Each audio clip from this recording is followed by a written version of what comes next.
സാധിക്കും. The central issues in the country are unemployment, price rise, but you will never see this in the national media. നിങ്ങൾക്കറിയാമോ, ഈ രാജ്യത്തെ ഏറ്റവും പ്രധാനപ്പെട്ട പ്രശ്നങ്ങൾ എന്ന് പറയുന്നത് തൊഴിലില്ലായ്മയാണ്, വിലക്കയറ്റമാണ്. പക്ഷേ ഈ പ്രശ്നങ്ങളെ ഒന്നും നമുക്ക് നമ്മുടെ ദേശീയ മാധ്യമങ്ങളിൽ കാണാൻ സാധിക്കുകയില്ല. Farmers can block the highways to Delhi, but it will never be visible in the national media. നമ്മുടെ കർഷകർ ഡൽഹിയിലേക്കുള്ള ഹൈവേകളിലെല്ലാം അവർ പ്രതിരോധിക്കും, തടയും, പക്ഷെ അതൊന്നും നമ്മുടെ മാധ്യമങ്ങളിൽ കാണാൻ സാധിക്കില്ല. Because the national media is fully controlled by the same people Mr. Narendra Modi helps. നിങ്ങൾക്കറിയാമോ, കാരണം ഈ രാജ്യത്തെ ദേശീയ മാധ്യമങ്ങളെ മുഴുവൻ നിയന്ത്രിക്കുന്നത് നരേന്ദ്രമോദി സഹായിക്കുന്ന അതേ ആളുകളാണ്. And so the question arises, what are we going to do about the huge amount of inequality that has been created in our country? ഇപ്പൊ നമ്മുടെ മുമ്പിലുള്ള ചോദ്യം എന്താണ്?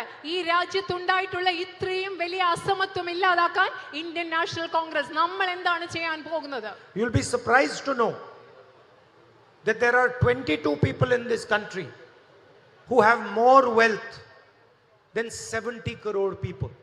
നിങ്ങൾക്കറിയാം, നിങ്ങൾ അതിശയിച്ചു പോകും. കാരണം ഈ രാജ്യത്തെ 70 കോടി ജനങ്ങളുടെ കയ്യിൽ ഉള്ളതിനേക്കാൾ കൂടുതൽ ധനം ഈ രാജ്യത്തെ വെറും 22 മനുഷ്യരുടെ കയ്യിലുണ്ട്. And there are also 70 crore people in India who earn less than 100 rupees a day. നിങ്ങൾക്കറിയാമോ, ഈ രാജ്യത്ത് 70 കോടി ജനങ്ങളിലധികമുണ്ട്. ഒരു ദിവസം 100 രൂപയിൽ കുറവ് വരുമാനം ലഭിക്കുന്ന 70 കോടിയിലധികം ജനങ്ങൾ ഈ രാജ്യത്തുണ്ട്. So in fact there are two Indias. സത്യം പറഞ്ഞാൽ ഇവിടെ രണ്ട് തരം ഇന്ത്യ ആണുള്ളത്. One India that belongs to the billionaires, ഇവിടുത്തെ ലക്ഷാധിപതികൾക്കും കോടീശ്വരന്മാർക്കും വേണ്ടിയുള്ള ഒരു India, where whatever dream they want to see they can see and fulfill.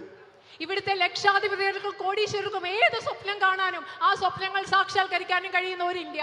And the other India where the large mass of Indian people live. മറ്റേ India, രണ്ടാമത്തെ India എന്ന് പറയുന്നത് ഇന്ത്യയിലെ ഭൂരിഭാഗം വരുന്ന സാധാരണക്കാർ മനുഷ്യർ ജീവിക്കുന്ന രണ്ടാമത്തെ India. The poor people, the middle class pay the taxes. നമ്മുടെ സാധാരണ ജനങ്ങൾ, ദരിദ്രരായ ജനങ്ങൾ, അതുപോലെ മധ്യവർഗത്തിൽപ്പെട്ടവർ, അവർ നികുതി കൊടുക്കുന്നു. In fact, the poorest person in India pays exactly the same amount of GST as Mr. Adani does.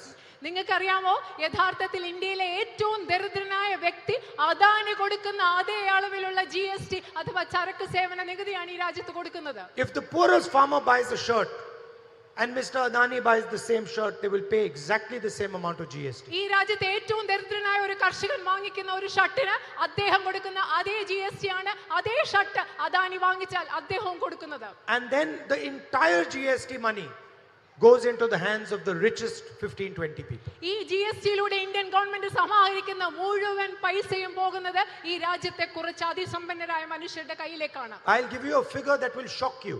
ഞാൻ നിങ്ങളെ ഞെട്ടിപ്പിക്കുന്ന ഒരു സംഖ്യ നിങ്ങളോട് പറയാം. Over the last 10 years, Mr. Narendra Modi has forgiven 16 lakh crores worth of bank loans of the richest 25 Indians.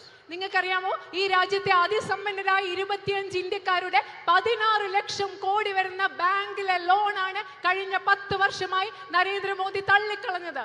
This is such a large number that when you say it, the average Indian doesn't understand.